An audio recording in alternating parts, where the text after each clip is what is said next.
Yo, what's new with y'all? It's been a minute. You know what I'm saying? Anything changed for y'all? No. I got a new chair. A few things changed for me over a few years. Guys like it? Yeah, something chill. But I've returned. I've returned with the milk.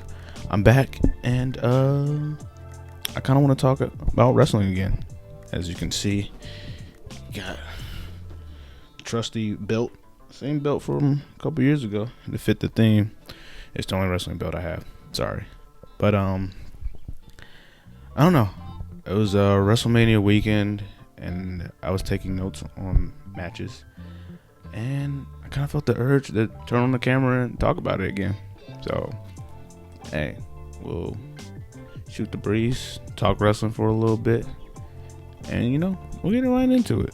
Let's have some fun here.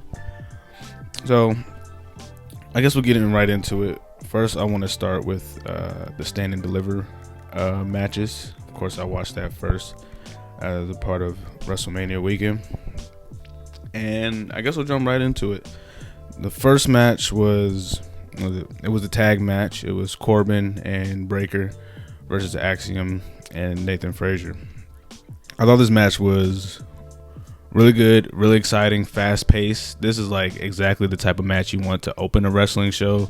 A nice, fun, energizing, little quick moving to get the crowd invest in the pay-per-view. Like, oh, we're already hyped for the pay-per-view. If I look over here, it's because I'm looking at the notes I have on my Mac. So, what I said for this one, I noted Braun Breaker is like one of the fastest people when rebounding off the ropes. The speed he picks up off a rebounding move is like insane. Excellent wrestler. Glad to see him on the main roster now. Great NXT run.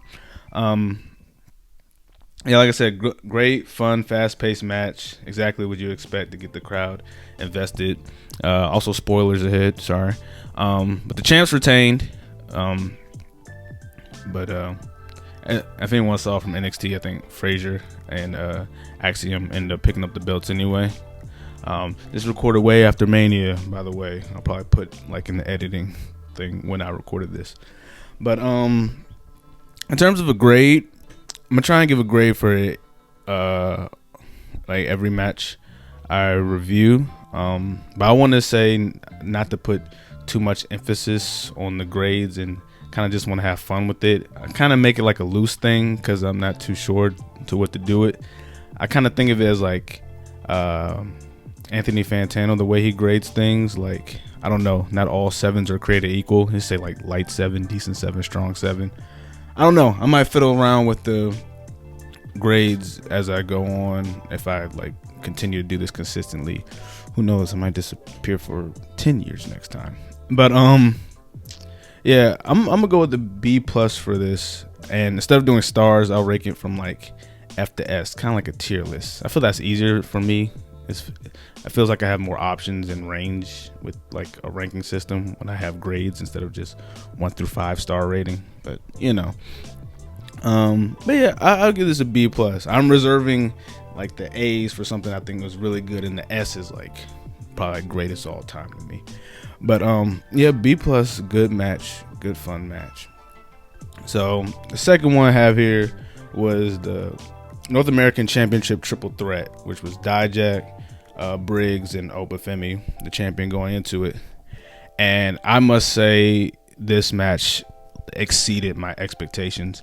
Not that I think it was going to be bad or anything like that, but it just exceeded how good I thought it was going to be. And spoiler alert, to me it was the match of the night. I think it stole the show. I'm teetering either between an A or A minus for this thing. It was really good. I took a couple notes on this thing. The choke slam through the chair spot was crazy. It got a holy shit chant, rightfully so. Through the chair spot was crazy. It got a holy shit chant, rightfully so. One thing that did confuse me though was Dijak. He got pinned, right? And he put his foot on the ropes to break the count. And maybe I'm wrong. Correct me if I'm wrong. Anyone in the comments or anything like that. in a triple threat match, there's no rules, right? Like in multi-man matches, like triple threats, fatal four-way. So why would a rope break the count? I thought rope breaks don't do anything. Has that changed, or has that always been the case? Let me know. The chokeslam to the Canadian Destroyer was sick. The Tower of Doom spot, the way they did the Tower of Doom spot, I have never seen it done that way before. Really unique. Great near fall with the Feast Your Eyes, the first one. This is awesome chant came in. Another Feast Your Eyes near fall. Great camera work, by the way. Where like I believe it was Dijak that was pinning Briggs, and then excellent camera work. Obafemi just like chokes him, comes out of nowhere. Both times in those near falls, I thought Dijak was winning, so they did a really good job of like getting my neck there. And then Oba retains. Great match. Like I said, A or A minus. I felt it stole the show. Match of the night, man. Kudos to everyone in this pay-per-view, but especially kudos to those in that triple threat, man, for sure. Third match, it was the 6-woman tag. It was JC Jane, Kiana, Izzy, the heels versus the faces, Thea, Fallon, and Kaylani. I watched all the matches over the weekend with my girlfriend, and she pointed out that the heels kind of have like, they all had like a Powerpuff Girls like aesthetic going on. They had, all the heels had different colors of the Powerpuff Girls. I don't know if that was intentional or not, but that's something she pointed out, and I thought was kind of cool. So if they did that on purpose, that's cool. If not, that's funny.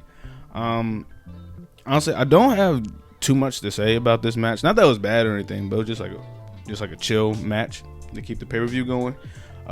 Good solid match. At the time, I gave it a B, maybe B minus, but I'll go with B. It was a solid, fun match. Cool spots. I thought the Avalanche Spanish Fly was nice, and the moonsault to the outside was pretty cool. Then they announced the Women's North American Championship. I think it's cool to bring another title for the women. What does they have? Oh, then the women's title match. Roxanne Perez challenging the challenger, Lyra Valkyria. About this match, I thought it was good. Let me phrase this. No match over the weekend was bad, in my opinion. It's just something I enjoy more than others.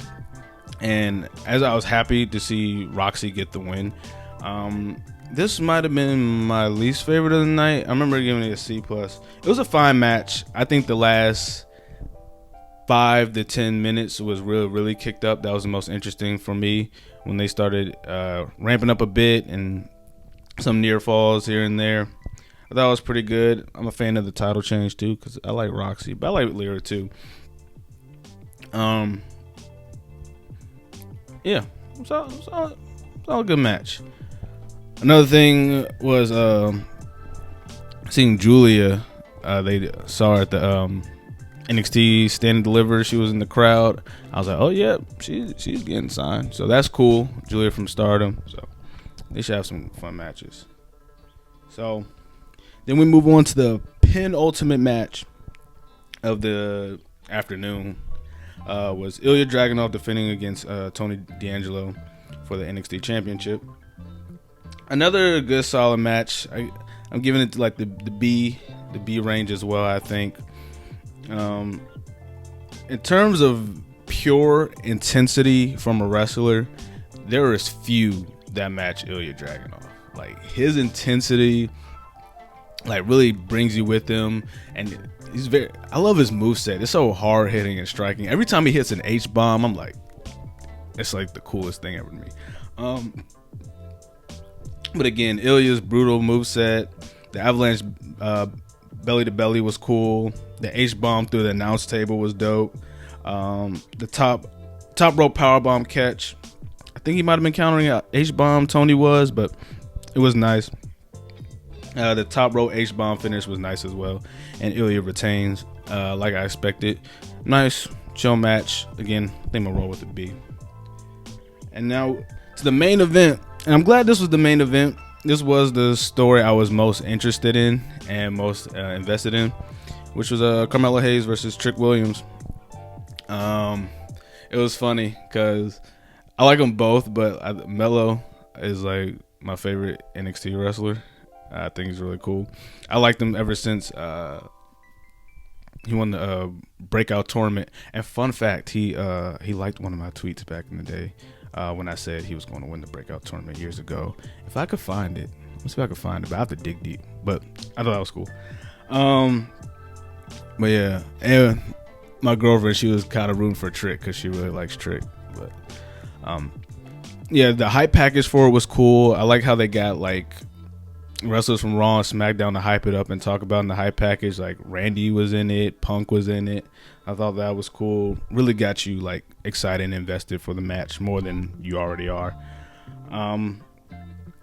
Oh man, Trick's entrance always has the energy of people like saying whoop that Trick and talking with him. He is such an over babyface. I love Trick. And I saw like an Instagram post. He like tried out for the Eagles one time. My favorite football team. Irrelevant, but I think that's cool. Yeah, but especially in like Stand and Deliver, which is essentially NXT's WrestleMania, just hearing the crowd with him, you could tell so much they wanted him to win. Nice heel interaction between Melo's and Trick's dad in the crowd. That was kind of funny. Fighting the crowd was chill. I have in my notes, chair low block spot was nice. See, this was like a week ago I did this, so I'm not sure if I remember what that is, but if I can remember, I'm sure I'll put it in or something. Good match. The finish was nice. Melo hit nothing but net. Trick kicks out. We have a little counter going, and Trick hits his knee and pins. It was a nice match. I'm going to also give this a B. I will say I think I was slightly disappointed with this match. And not that it was bad or anything. I just wish it was a bit longer because it was the main event of Stand and Deliver, and I just wanted to go a bit longer. I thought like maybe Melo would kick out a Trick's finisher, and then they would go maybe like 5 or 10 more minutes of like counters and nice storytelling, and then Trick would hit another finisher and beat Melo. I always assumed he would beat Melo, and I think him beating Melo was the right call. But it was still a good match. I just wish it was a tad bit longer. But for sure, my match tonight was the North American title triple threat. But kudos to everyone that wrestled and Stand and Deliver. It was a fun pay-per-view. I love wrestling, and everyone there made it a fun watch, and to me there was no bad match at all. And yeah, that's my thoughts. Good to see you guys again. Who knows if we'll ever do this again anytime soon, but it was fun being back, and thank you.